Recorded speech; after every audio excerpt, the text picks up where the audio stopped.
these different groups that have led the Assad regime to fall have zero experience working on politics together. So the question now next is, will HTS, being the leading, militia of all the militias that have worked together to get to the state, be able to bring order? Diplomats in the EU, in the US, in Turkey, and other Arab nations are attending a summit in Jordan today to discuss the future of Syria. United States Secretary of State Antony Blinken called for a peaceful political transition in Syria after meetings in Iraq and Turkey this week. But, of course, Blinken is soon on his way out. And President-elect Donald Trump has made it clear he's not interested in getting involved. So how much influence could and should the Western countries and other non-Arab countries play in Syria's reconstructions? And what are the chances of a peaceful transition? Well, helping us understand all that is Randa Slim, Senior Fellow at the Middle East Institute and conflict resolution expert. Randa, thank you so much for giving us your time.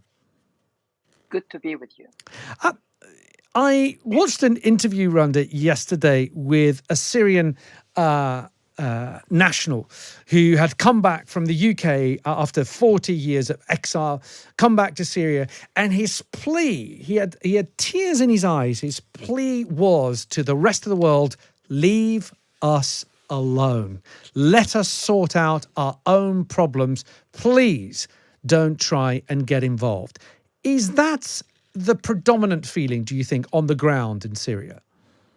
Yes, because the outside world did not come to their help in 2013 when the Obama administration in the, government in UK were planning to bomb Syrian military installations and deny Assad at the time the use of barrel bombs, chemical weapons to kill civilians. At the time, the Syrian regime was very weak. And if that military intervention took place, it is more than 50% likely that this result that we have seen in the last 4 days could have happened in 2013. So what we saw recently, 4 days ago, is basically 11 years delayed. And it is a result that has been achieved by the Syrians themselves. They paid for it with their lives. They sacrificed, their dreams, their ambitions. They were torn apart from their parents and their country and fought outside for this achievement, especially the expat community. And so, yes, they have the wisdom, they have the capabilities to sort this on their own. And all we can do from the outside is enable them with economic aid, enable them with suggestion, with ideas. But any process of transition, political, any process of reconciliation has to be organized, led by them. And the less the international community is involved, including the UN, the better off. You mentioned the word reconciliation there, which seems, again, to be one of the main themes at the moment among the Syrian population. Some people have suggested that perhaps a Truth and Reconciliation Committee, like we saw in South Africa, might be a way forward in order to aid with that peaceful transition. How much do you think that is going to play a part in the weeks to come in Syria? There are a lot of factions and groups all over the country, but there's a lot of blame that needs to be sorted. There's a lot of people that want closure to what has happened to their friends and family. Is that very much going to shape what happens next in Syria?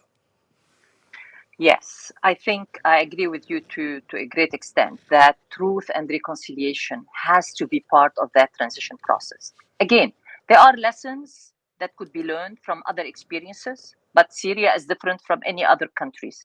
And Syrians who have been working on this for a long time, after all, the documentation of the Assad crimes by different Syrian organizations based in Europe, in the US, have been going on for some time. They have been leading the effort. So they have the know-how, they have the skills.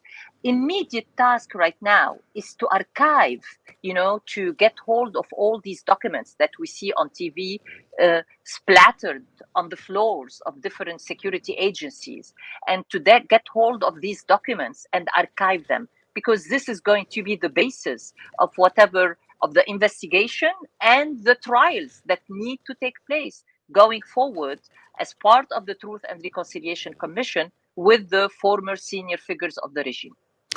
Do you think that there is a possibility of a peaceful, democratic solution to determine who will be in charge in Syria? And I ask this because we look at HTS, we look at al-Jilani, the leader of HTS, and a lot of people from certainly the West have been saying, well, if we look at the history of the organization, the history of the leader, yes, there may be shift in attitudes, but a lot of people are drawing parallels to, for example, Taliban 2.0, which we've had in Afghanistan, which initially said, no, we're changed. Women will have the same rights as they had before. And of course, we've seen that erosion of liberties and rights, particularly for women, happen in the last few years. Is there a fear that something similar will happen with HTS in Syria? First, Syria is different from Afghanistan. Second, HTS is different from the Taliban. However, I think I am in a listening mode, in a wait and see mode, to see what the new ruler, if we can put the de facto rulers of Syria today, are going to do. So far, all the statements they have put out, their behavior on the ground has been right. It is trending in the correct direction. However, today Syria is a seething cauldron of different militias. So the question is, will HTS, which is the leading of these militias, be able sometime, because right now everybody is happy with the downfall of the Assad regime. That was the objective that brought them together. But now they are going to head into governance. And these different groups that have led the Assad regime to fall have zero experience working on politics together.